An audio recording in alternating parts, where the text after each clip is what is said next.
Hey guys, this is Abhishek from Gadgetsnews.com, and today we are going to do a quick benchmark and gaming review of the Gionee eLife E5. Here we have the device with us, and we have installed a couple of benchmark utilities as well as some games like Modern Combat 4, Frontline Commando D-Day and other on this device.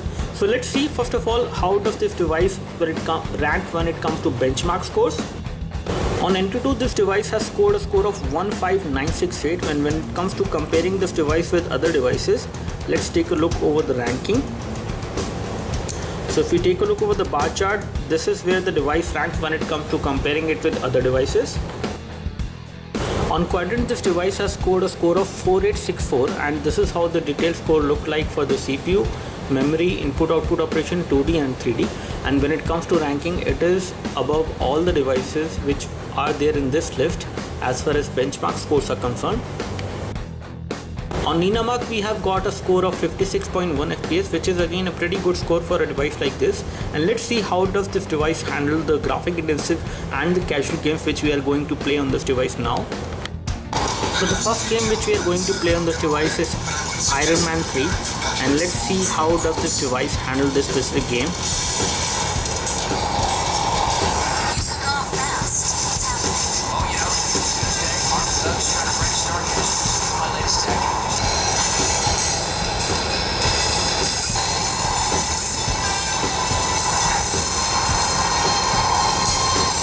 So there is no problem while running Iron Man 3 on this device. As you can see, graphic wise this game is running pretty fine without any issues.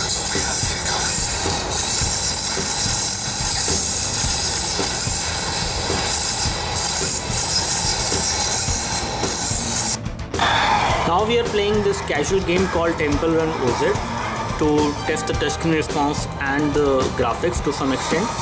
So as far as graphics are concerned, there is no issue with this game. The draw distance for the game is also fine. The graphics are also pretty good. As far as touchscreen response is concerned, touchscreen response is quite instant, which we can notice on this device. And the sensors are also working well. The overall loudness of the sound which comes out from the loudspeaker while playing this game is also quite good, if not too loud, I would say. And there is no problem while playing this game or any casual game like this on this device, as you can see. Now we are going to play Asphalt 7 on this device, and let's see how does this device handle this game, which is quite graphic intensive.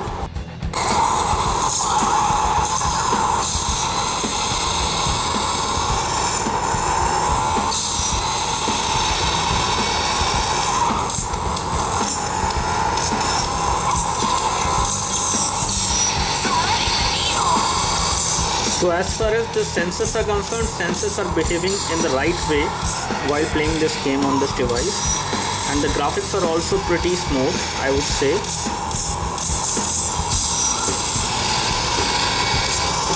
So till now I do not notice any problem while playing this game on this device. Graphics are good, the touchscreen response is also good.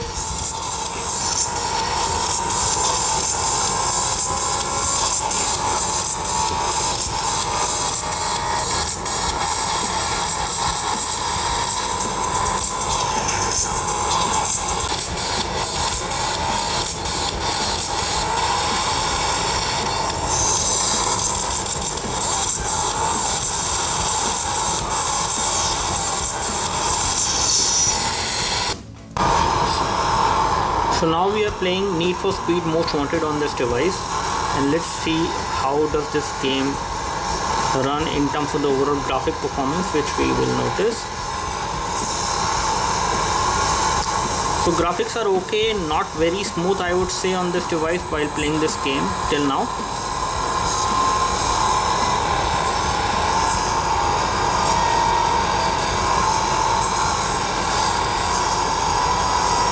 As far as the touchscreen response is concerned, touchscreen response is pretty good. There is no issue with that.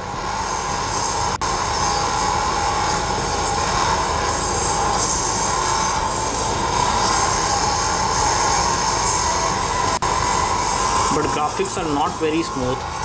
The overall display of the graphics on this device while playing this game is not that fluid, which we have noticed on some other devices. While now we are running this game for the second time, and again the graphics are better this time, but again they are not very fast, which we have noticed, or they are not very smooth as far as the gaming experience is concerned on this device. In terms of the overall graphic quality, I can see the graphic effects in this game while playing it, and the game will get better as many times when you play this on this device. It will get more smoother in terms of the performance, in terms of the UI transitions and other things. So you will have a better gaming experience for this device as far as this game is concerned when you play this for like 3 to 4 times, and then it will become better. As you can see, the graphics are much better now. So for the first time, this game may run with a graphic glitch, but within like 3 to 4 times when you play this game on this device, it will become better. But again, I would say it is not that smooth, which we have noticed on some other devices. Now we are going to play Dead Trigger on this device, and we are playing this game in high graphic mode. So this is how the graphics look like. As you can see, we are playing this game in high graphic mode. So you can see the fine details on the screen as far as graphics are concerned, and these graphics are pretty clear on the screen. You can notice the drops and their effects, which looks pretty good. And as far as touchscreen response is concerned, touchscreen response is pretty good on this device till now. I do not notice any problem as far as graphics are concerned or the touchscreen response is concerned while playing this game on this device till now.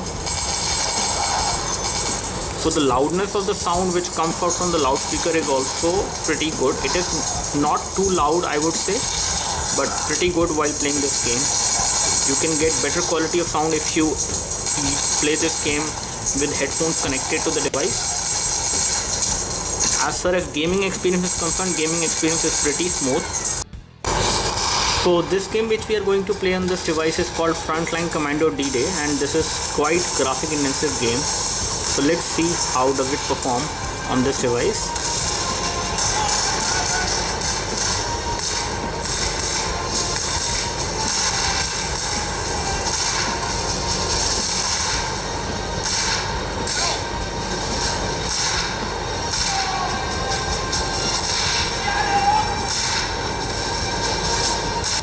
As far as touchscreen is concerned, there is no problem with the touchscreen while playing this game. And the loudness of the sound which comes out from the loudspeaker is also pretty loud on this device. Graphics are not laggy, and I can play this game almost smoothly on this device without any issues. Now here we have Riptide running on this device, and let's see how does this device handle this game. So as far as graphics are concerned, graphics are pretty smooth on this device while playing this game, and the sensors on the device are also working well. So there is no lag as far as graphics are concerned. The touchscreen response is also pretty good. There is no issue with that. And the sensors on the devices are also working pretty well. The loudness which comes out from the loudspeaker is also pretty good. And the effects which I can see the screen as far as water is concerned is also looking good. So there is no problem while playing this game on this device. As you can. The last game which we are going to play on this device is Modern Combat 4, and this is a pretty high-end graphic intensive game. So let's see how does this device handle this heavy graphic intensive game.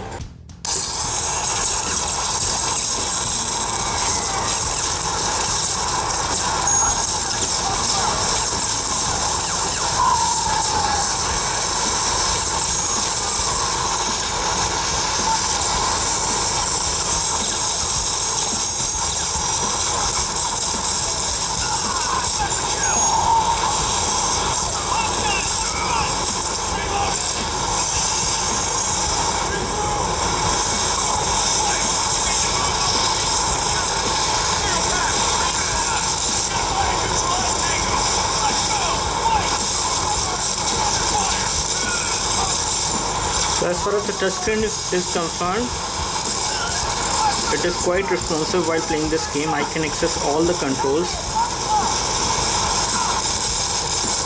and graphic wise I do not notice any lag till now on this device while playing this game. So this heavy and graphic intensive game is running pretty fine on this device, as you can see.